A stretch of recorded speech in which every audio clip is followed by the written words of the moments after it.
So we're in January already, and I can't believe it's like a week and a half in. And I don't know about you, but I have started quite a few like new things. The first big accomplishment I feel like I had this year so far was rearranging my schedule to make it more efficient. Great place to start. Yeah. I mean, I think that sometimes you get this bloat, at least I do, where you're adding things so much throughout the course of the year that sometimes it can just, you look at it and you're like, oh, wow, there's so many inefficiencies here. A perfect example was I had staff meetings, check-ins with teams all over the place. Instead of just like, why aren't I doing this back to back on one day a week and knocking everything out? And that alone, when I adjusted that in my calendar, it saved me about 4 hours a week because of, back and forth between offices, preparation beforehand to get ready, action item follow up. And so that was one big thing that I've already accomplished this year that I don't know. I feel like agents probably need to do something like similar, like take inventory of their calendar. Yeah, totally. We could all use a little more time. I'm curious to know, David, what was the pre-work before you even got to that? I have to imagine that there were some, maybe some goal setting and some priority setting before you even got to the calendar to determine what needs to be on the calendar in the first place, what is important. Well, what is really funny is we took a step back from a growth perspective at the brokerage, and we were like, okay, how are we going to consult the top end of our agents? Like in my world in KW, I'm responsible for the top 20%. And from a coaching perspective, like as a coaching program with new agent scales, like things just become like you've got to build things for where you're going. And right. When I started looking at the top 20%, I was like, man, I'm running out of time in my calendar. So yeah, if we're going to keep growing, I need to really do some work here. And you know what, oddly enough, the thing that caused me to really say, I need to sit down and make a change here was Google Calendar added this little feature and it told me how many hours I was in meetings. Have you seen that? No, but that's incredible. Okay, so over on the left-hand side, and this is applicable to anyone, like if you use Google Calendar, like on the left-hand side, on the desktop version for sure, I don't know where it shows up in the app, but on the desktop, it shows you exactly how often you are spending time in meetings compared to your average. And I started looking at that number. I'm like, man, I'm in meetings for 27 hours a week. And I'm like, okay, when is work getting done? Right. That's all just conversations. Exactly. And I was like, okay, something's got to give there. And I think, for me, Joe, one of the things that I'm learning is that if you're really focused and you have a plan, you can accomplish a lot in a short period of time. And I'm someone who sometimes feels like I need to give people so much time. I'm a high I, right? And so I like to talk, I like to chit chat. But you can accomplish and be effective in relationships with 15 minutes or 20 minutes. Yeah, sure. Yeah, totally. I like what you said just a minute ago about slowing down and sort of looking at the bigger picture. And How does an agent or a business owner do that? Obviously it's the beginning of the new year. Maybe things are a little slower right now. How does somebody remove themselves from the chaos just long enough to be able to breathe and look at the big picture and not be so in the day to day? Even on a weekend, sometimes when you're running a busy business, the weekend doesn't necessarily provide you an opportunity to sit there and think big picture for a long time. Well, what do you maybe recommend for somebody to be able to go do to slow down enough to make sure that their calendar and their priorities are in alignment for the year based on where they want to be? Yeah, that's a great question. And it's funny because I think sometimes people look at you and I, Joe, as these shining examples of this very conversation we're having. Oh gosh, not even close. Not even close, man. but I think sometimes, I've heard it before, comments about you or I, how do you guys fit it all in and blah, blah, blah, blah. And, sometimes it's just you've got to be ruthlessly committed to having that planning block of time. right? And Yeah. I'm a dad, and other things. So yeah, like you said, weekend commitments, but Sunday afternoon, like I've got to step back. And sometimes I think what I want to accomplish this year is every single quarter making that weekend block even longer, because even though I was pretty committed to my planning block last year, every Sunday, 3 o'clock, sit down, plan the week, make sure my schedule's written. Are my rituals there? Good. What are my big three? All right, awesome. I still got that much bloat. And it's because when you're moving fast, you pick things up. And so I think the part where I need to improve, and maybe others do too, if you have that 1 hour planning block every week, how often throughout the course of the month does that need to expand to maybe a 2 or a 3 hour block? Sure. And that probably looks different for everyone depending on where you're at in your business. But that's one thing I'd say. I'm interested to hear what your perspective is more as a coach. Like if you were like, I've got to imagine you've got some thoughts on that, just from like outside accountability. I always start, David, big picture and like to chunk down more specifically, which is why I asked you before you set your calendar. I imagine you must have done some goal setting. And as a coach, the first thing I'm asking people is, what is your outcome? If you don't know what your outcome is long-term and short-term, how could you possibly set priorities, strategies in a time block? It doesn't even make sense. And I think that's oftentimes what can accidentally happen is we think we know what we need to do right now. So we get going on it. And whenever you're launching a new business or new phase of the business or a new year or a new month for that matter, it's worth spending the 1 hour to say, am I running in the right direction? Is my ladder leaning up against the right wall?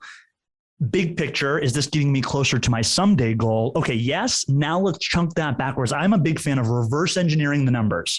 So I take a 10-year goal, I break it to a 5-year goal, to a 1-year goal, to a 1-month goal, or perhaps even a quarterly goal. And I kind of chunk it that way. As far as doing a new schedule for the year, I did the same thing you did. I totally revamped my schedule because I was looking for inefficiencies. And I think that's maybe what does separate higher achievers from lesser achievers is the little bits of inefficiencies throughout all of our days. So for example, I changed the time that I go to the gym from morning to afternoon because I decided that earlier in the morning was worth coming into the office because my brain was sharper. I could do my 20% for a solid hour or two before work even started. And by afternoon, I have had a great day no matter what. So I like to reverse engineer the problem backwards and just make sure that you're, again, running in the right direction. Yeah, I think that's really huge. And, we're kind of just talking about personal examples today. And I know that's going to be helpful to people because our schedules, our calendars mirror a lot of what real estate professionals, no matter what vein they're in, do. One of the things that I'm committed to this year is ending my day a little bit sooner from a workplace standpoint, right? Not taking meetings on so late so that I can really get home and devote those hours at home. So that really the big thing is for me, one of the things I've been sacrificing of late is my bedtime, my sleep. And if I'm going to be sharp at 4:30 a.m. when I wake up every single day, I need to make sure that I'm getting to bed on time. And to get to bed on time, I have to feel like I'm a good husband and father spending that time, which requires me to leave the office just a little bit sooner. And you see how, you get this, but I want our listeners to also see that when you make a commitment, oftentimes the way that you're going to achieve that commitment isn't an activity related to that commitment itself.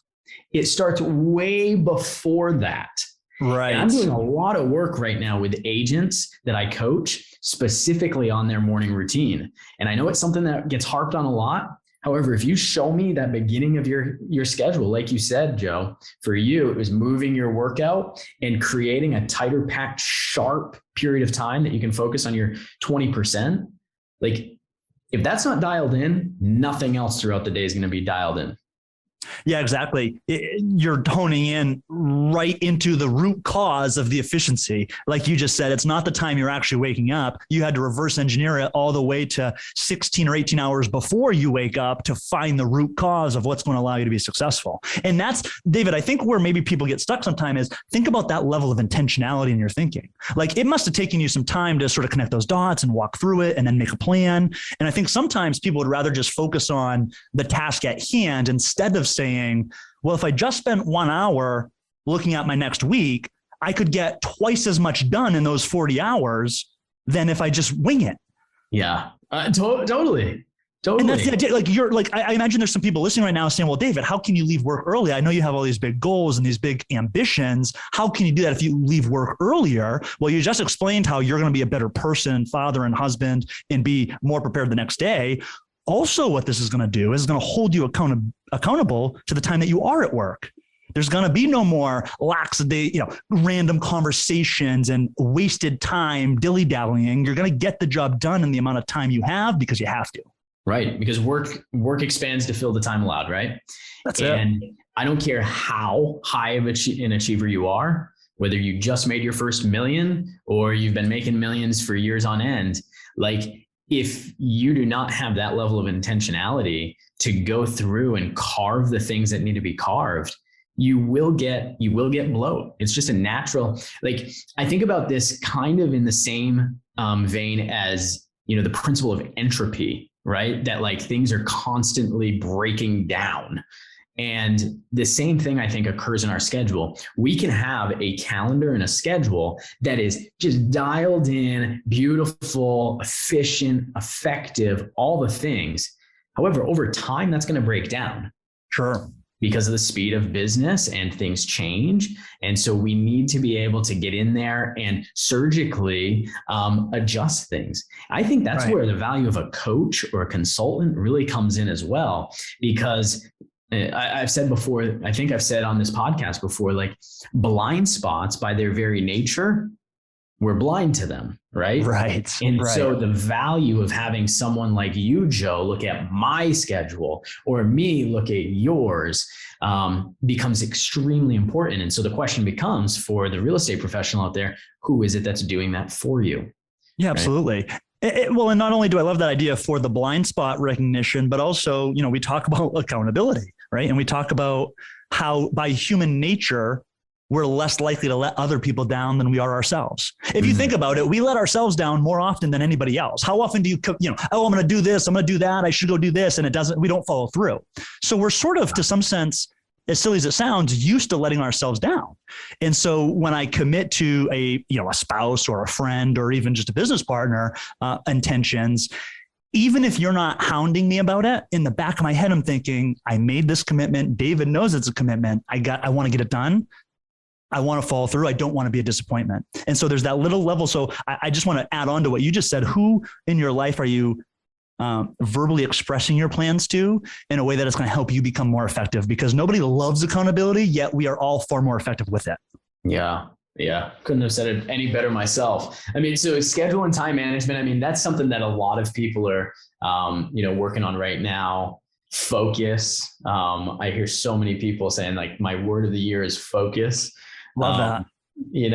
What else are you seeing? Like what conversations are you having? Well, let me touch on that piece. Cause I'm kind of going back into routine here, but I love what you said about focus. And I am becoming more and more of a fan of this idea of how are you setting yourself up for success throughout the entire day, the first half hour you're awake. And I call it priming, morning priming. How are you priming yourself for success? And focus is a great place to start.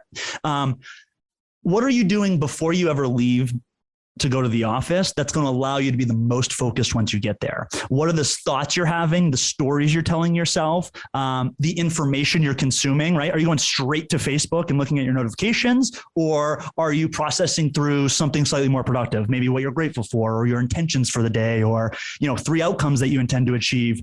On the ride in, are you listening to a podcast or an Audible, or are you, having some ridiculous conversation or, again, watching silly videos.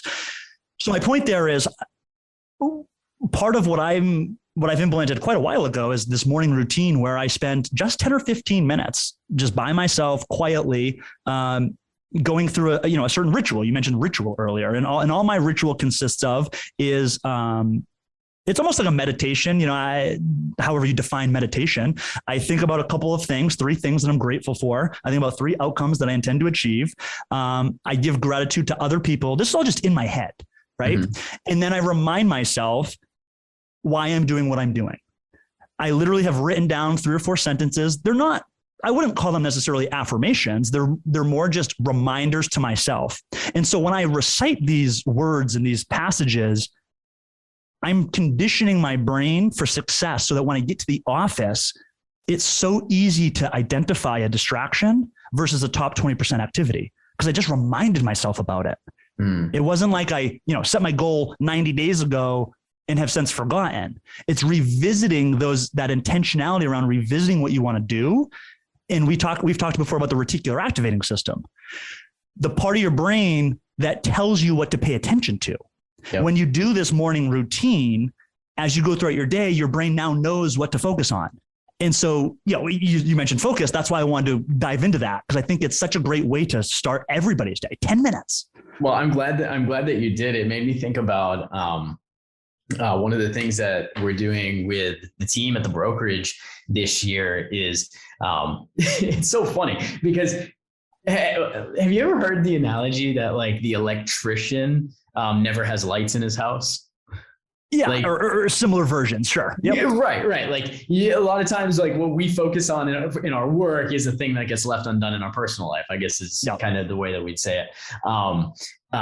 I mean, one of the things that I believe in is putting your goals in front of you, putting them out to other people. We kind of already mentioned that. And we were in a team meeting a couple of weeks ago and we realized, wow, like I send the goals to everyone and then we review them in team meeting like monthly, but like, how are we getting that RAS activated with all of our team members, right? And so we just printed off our GPS for the year and they're being laminated and they're in a fun, like colorful, format. And we're putting that at the desks of every single team member. Right. And that way we can really make sure that we're focused on our 20%, that we are saying no to the things that don't actually matter. That can be our guide. And I think that one of the ways that we increase focus is like the word you use is reminder. People need to be reminded more than they need to be instructed.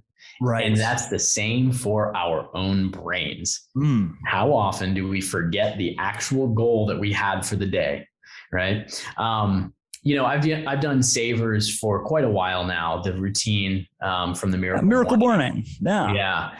And I decided to modify it a little bit this year. So for my ideal day, I do wake up and then go work out immediately.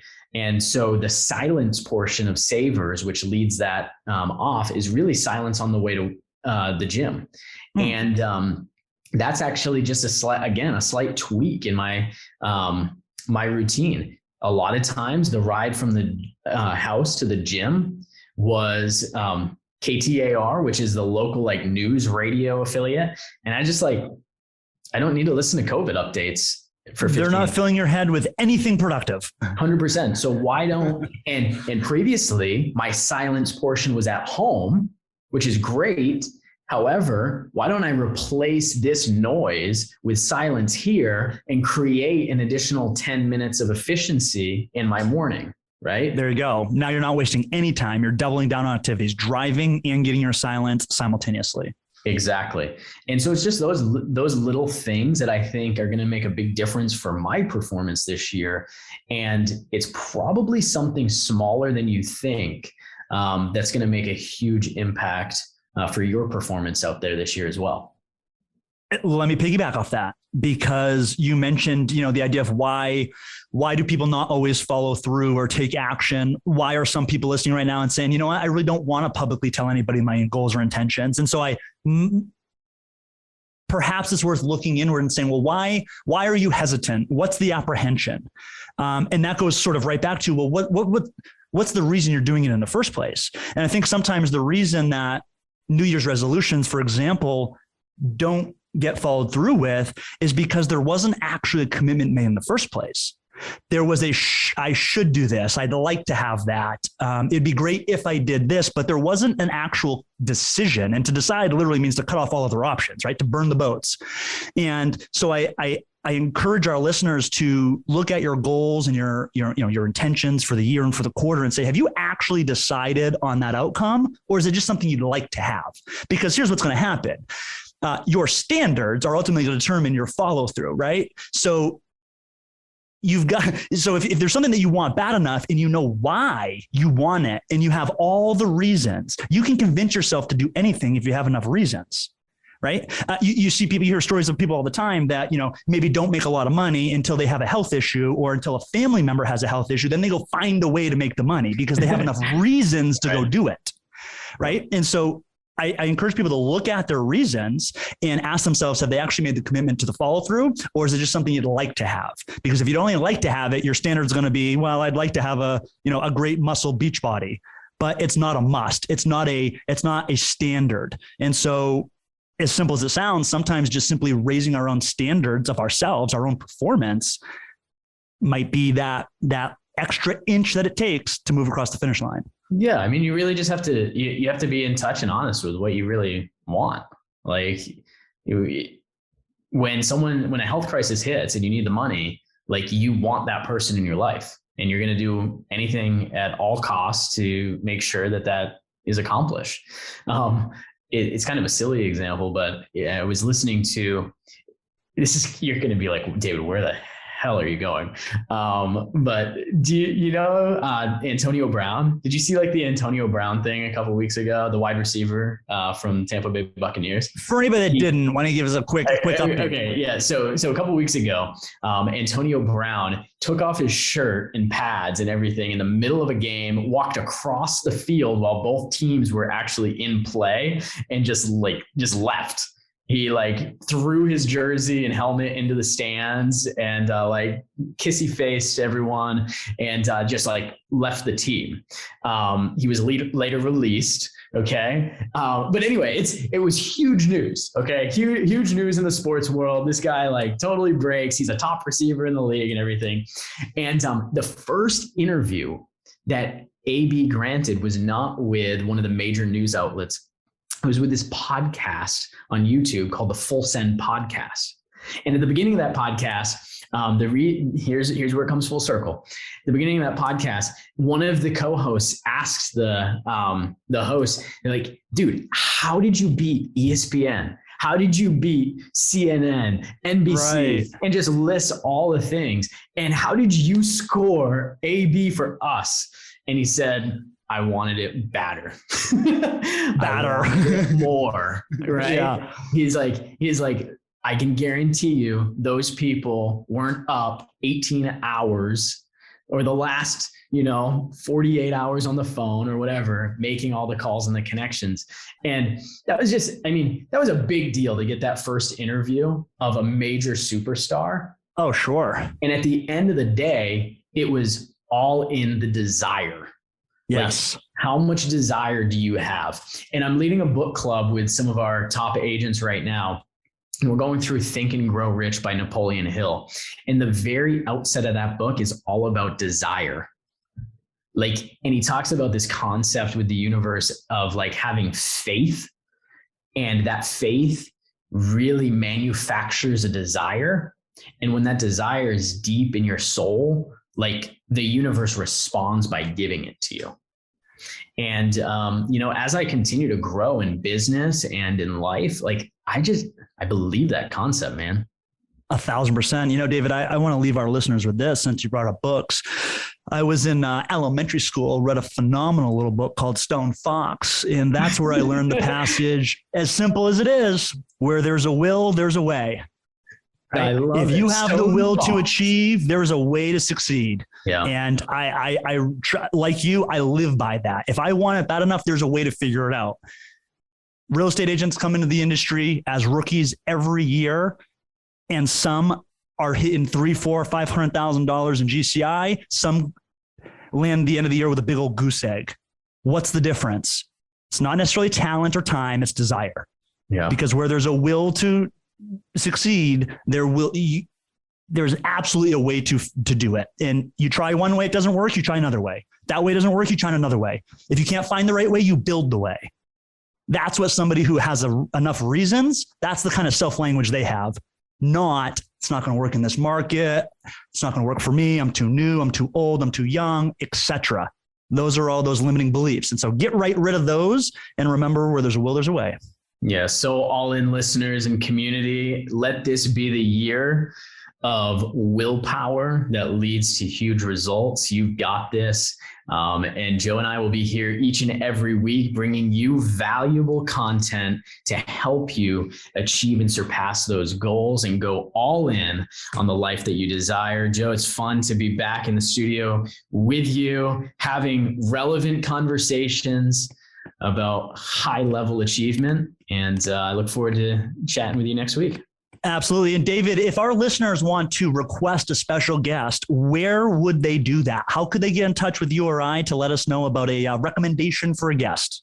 What a great question. So the best way to recommend a guest would be by emailing us at the link in the description of this podcast. So find the description for this podcast in your favorite podcast player, click the link, and you can recommend a guest for us to interview this year. Awesome. Love it. All right. Guys, that's been another episode of the All In Podcast. As always, go play all in. Hey guys, thanks for listening to this episode of the All In Podcast. We want to invite you to find all of today's resources from our show page at aipodcast.co. We also ask that you take just 1 minute to leave us a review on iTunes or wherever you get your podcast. This is how we grow and how we're able to bring you the best content each and every week. Now go play all in.